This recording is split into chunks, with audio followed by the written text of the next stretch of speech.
Há uma proposição que eu considero que a maioria de vocês já devem ter lido, se não ouviram, que é eu penso, logo existo. Essa proposição ela pertence ao filósofo René Descartes, um francês do século, se eu não me engano, segunda metade do século XVI e XVII. E essa proposição ela está presente numa obra que ele organizou, que é as meditações sobre uma filosofia primeira. E o que Descartes está querendo aí? O que ele quis aí? Ele estava interessado em chegar a uma verdade indubitável. E para isso ele parte da dúvida, e duvida de tudo, até chegar nessa proposição. Ou seja, chega o ponto em que ele diz que posso até duvidar que eu duvide, que eu posso até duvidar da minha capacidade de duvidar, mas eu não posso duvidar que eu penso, ou seja, eu sou uma coisa pensante. E se eu penso, eu existo. Ou seja, o que é essa existência de Descartes? É uma coisa pensante, né? Mas eu considero que está muito claro para nós de que o pensamento ele não é movido propriamente pela razão somente. O pensamento não é uma capacidade que só se realiza em função e unicamente pela razão, né?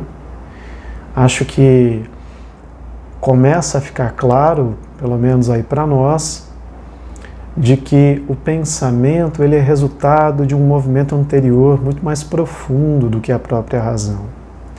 Sinal disso são as nossas emoções, sinal disso são os comportamentos e as atitudes que atravessam qualquer reflexão e pensamento que a gente faça num determinado ambiente ou numa determinada relação.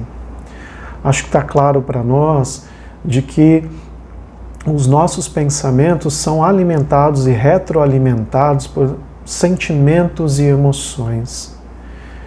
E o que nos coloca num terreno anterior e um pouco mais profundo no campo do pensamento. Então, devemos a René Descartes, e é legítima a conquista de ter chegado até esse ponto. Mas exatamente a partir desse ponto nós podemos enxergar um horizonte um pouco mais profundo e perceber que, como diz um amigo, um educador muito querido, que chamamos de inteligência Carlos, e que se manifesta através da mediunidade da Marlete Wildenberg, os nossos pensamentos são movidos por tensões. O corpo não obedece exatamente aos nossos raciocínios, mas às nossas tensões.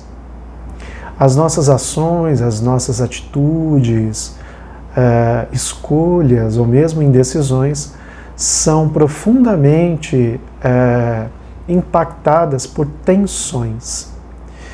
E as tensões que se manifestam através do nosso corpo, por meio dos impulsos, dos atos impulsivos ou das reações, que pode culminar aí desde uma expressão espontânea de um sorriso e um abraço até um ato extremamente violento, advém de áreas muito profundas da nossa intimidade.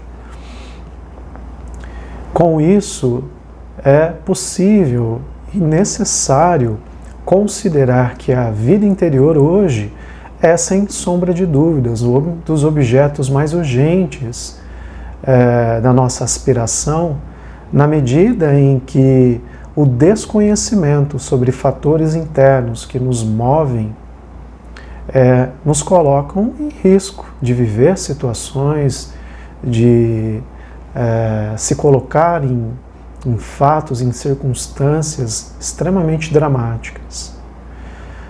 Por essa razão que o A Vida Interior também se propõe a enxergar nessa subjetividade humana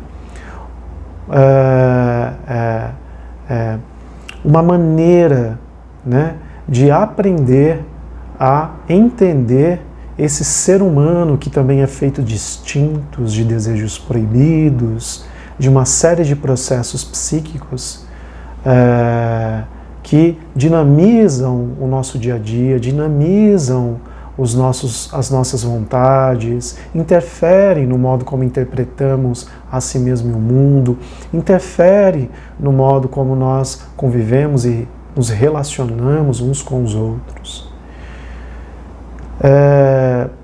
Considero que há uma frase do Jung em uma entrevista de que ele dizia, inclusive alguém que passou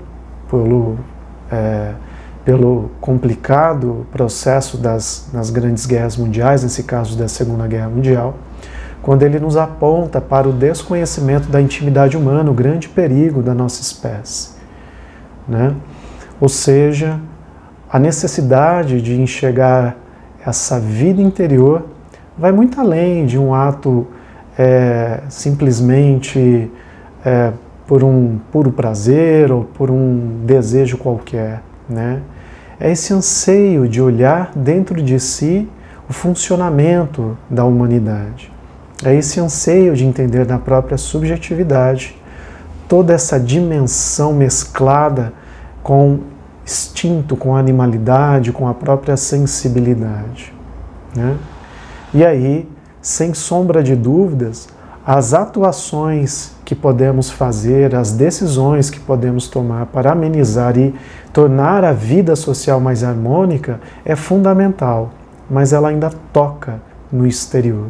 Ela ainda não toca na dimensão causal mais profunda e que traz aí sim as razões mais profundas do porquê de dentro de nós é composto através dos nossos inúmeros atos, fatos extremamente dramáticos.